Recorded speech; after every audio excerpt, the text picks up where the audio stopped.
I like cash flow. So real estate, I get into some other types of stuff, some like debt things, and some REITs and stuff like that for cash flow. And then a little bit of my portfolio, about 5%, I like to put into some moonshots. So these are like venture cap deals and like private equity deals and stuff like that. I like to think of it like a GPS. Today, I used to be really good at directions, and today I just use like my phone, like Google Maps for everything.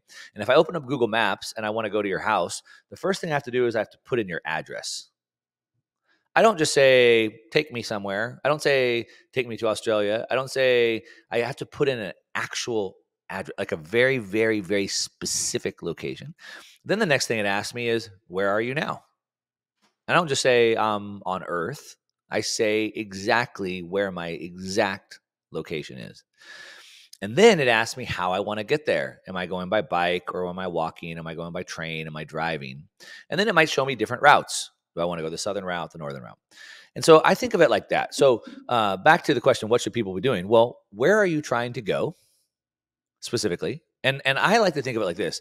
Most people they've never actually thought this through. What does success look like to you? Where do you want to go? So people would say, well, I want to be financially free. Okay, well, what does that mean to you? Well, I need $1 million. Okay, why do you need $1 million? Well, I don't know, because then I can have a house and I can have a car and I can feed my family. Okay, so how much does that cost you?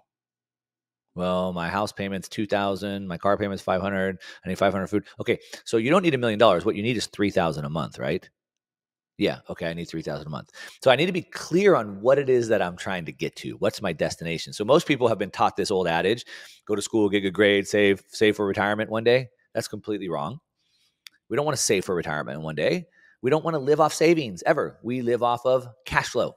So I'm a Robert Kiyosaki disciple here. And so really identifying exactly where I want to go. I don't need $1 million or $5 million or whatever. I need 3,000 a month or whatever that number is. Then over what time frame do I need to? So am I 72 years old and I need to get there in the next 3 years? Am I 24 years old? Right? So over what time frame? And then where am I? Where am I right now? Do I have any money? How much money do I have? Can I go get the 3,000 a month? And so I think really it starts with clarifying that. And so to answer your question, what should people be doing?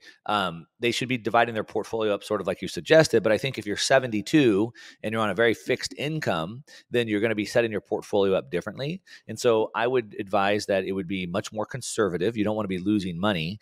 And so you don't have the time to replace it. And you probably want to start getting that cash flow going. So then I would probably have a much lower allocation to risk assets, including Bitcoin.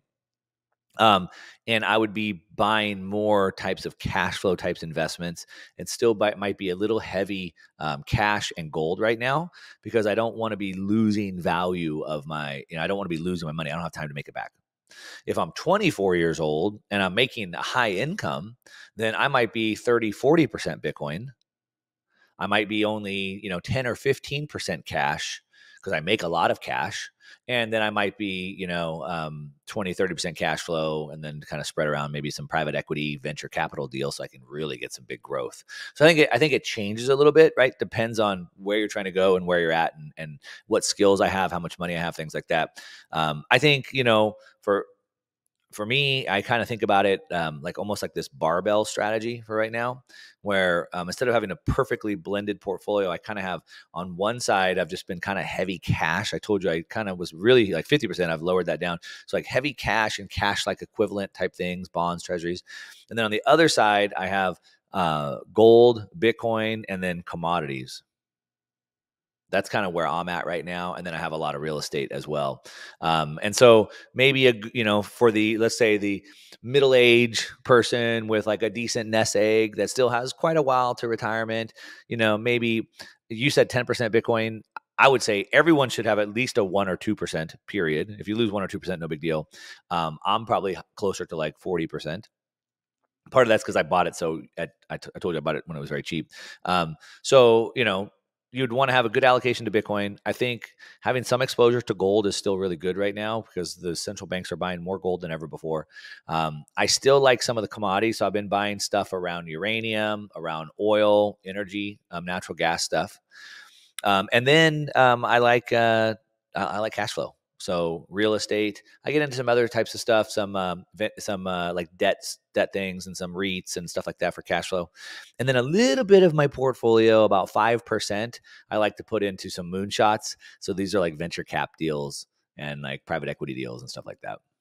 I have a newsletter that we write, and we kind of have a system. So we help people really hone in and identify exactly where it is they're going, and help them think through all that. We have a bunch of tools and sheets they can use, and then also then figure out where they're at, and then help them make that plan. So the system is a series of questionnaires and tools that we have to help you identify, be clear on that, and then we have the newsletter that then identifies which assets that you should be buying. And we kind of put them into 4 buckets, or as I call them, 4 pillars. So investing for growth. This kind of gets back to the Bitcoin stuff, the commodities, things like that.